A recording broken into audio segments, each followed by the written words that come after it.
भारत का इतिहास मुगलों के बिना अधूरा है। मुगलों ने भारत में 300 साल से भी अधिक समय तक राज किया है। अकबर, बाबर और शाहजहां से लेकर के बहादुर शाह जफर तक कई मुस्लिम शासकों ने दिल्ली की राजगद्दी से भारत में शासन किया है। लेकिन कई सवाल आज भी इतिहास के पन्नों में दफन हैं।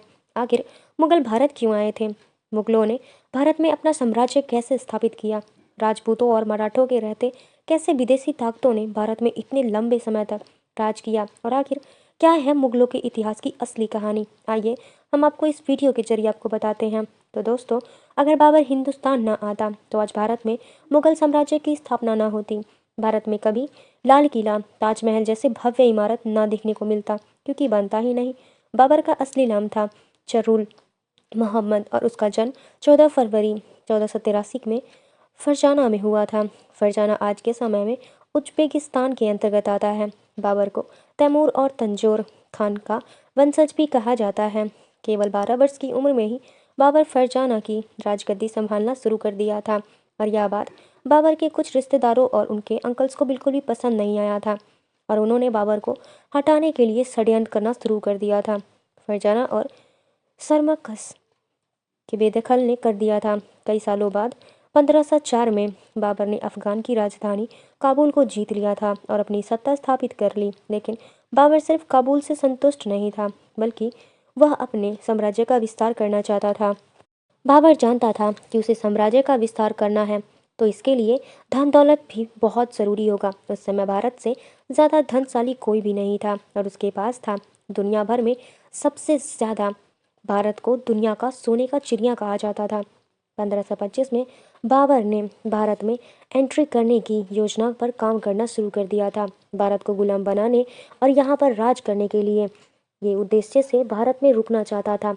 हिंदुस्तान में लोधी वंश का समय चल रहा था, जहाँ इब्राहिम लोधी का शासन चल रहा था। तो वहीं साउथ में विजयनगर एम्पायर अपने पैर फैलाना शुरू कर रहा था। इब्राहिम लोधी बहुत सनकी था। उसे कुर्सी से हटाने के लिए उसके चाचा अलाउद्दीन लोधी और पंजाब के गवर्नर दौलत खान ने एक प्लान बनाया और काबुल से बाबर को भारत आने का आमंत्रण दे दिया और भेज दिया गया।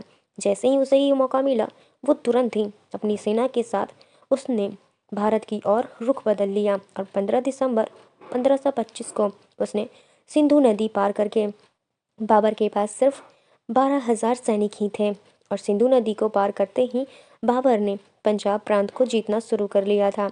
बाबर के पास दमदार आर्मी के साथ तोपखाने और बारूद यानी कि गन पाउडर भी था। बैटल ऑफ पानीपत भारत की धरती पर लड़ा गया था, जो कि पहला युद्ध था जिसमें गन पाउडर का इस्तेमाल किया गया था, और बाबर का कुशल आर्मी कमांड भी उसे युद्ध का बहुत अच्छा खासा तजुर्बा दिया था। साथ ही उसकी स्ट्रैटेजी भी बहुत कमाल की थी। वहीं दूसरी ओर इब्राहिम लोदी के पास करीबन 1 लाख सैनिक थे, जो कि विशाल सेना थी। उसकी आर्मी विशाल थी, जिसमें पैदल सैनिक, हाथी घोड़े, गाड़ियाँ और बहुत सारी चीज़ें थीं। इतनी बड़ी सेना को देखकर भी बाबर का हिम्मत नहीं डगमगाया। वह काफ़ी बहादुर योद्धा माना जाता था।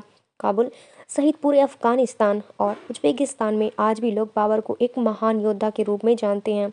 कई जगह उसके पुतले लगे हुए हैं। वहाँ के लोगों को बताया जाता है कि बहुत कम सेना के साथ बाबर ने भारत पर फतह हासिल कर ली थी। पानीपत दिल्ली से करीब 60 किलोमीटर की दूरी पर स्थित और वर्तमान समय में हरियाणा का एक जिला है।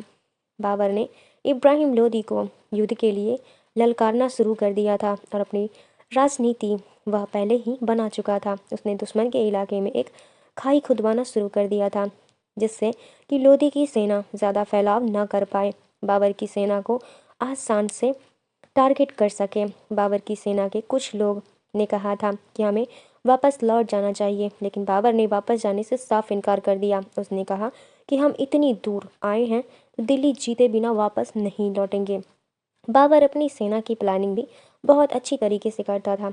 सबसे आगे वो स्काउट्स को खड़े करता था, जो दुश्मन सेना की खबर रख सके। उसके आगे बैलगाड़ियां लाइन से खड़ी होती थीं। सभी बैलगाड़ी को चमड़े की बेल्ट से बांध दिया जाता था, और उसमें थोड़ा थोड़ा गैप करके छोड़ दिया जाता था। उन गैप्स में सैनिक तीर कमान लेकर के खड़े होते थे।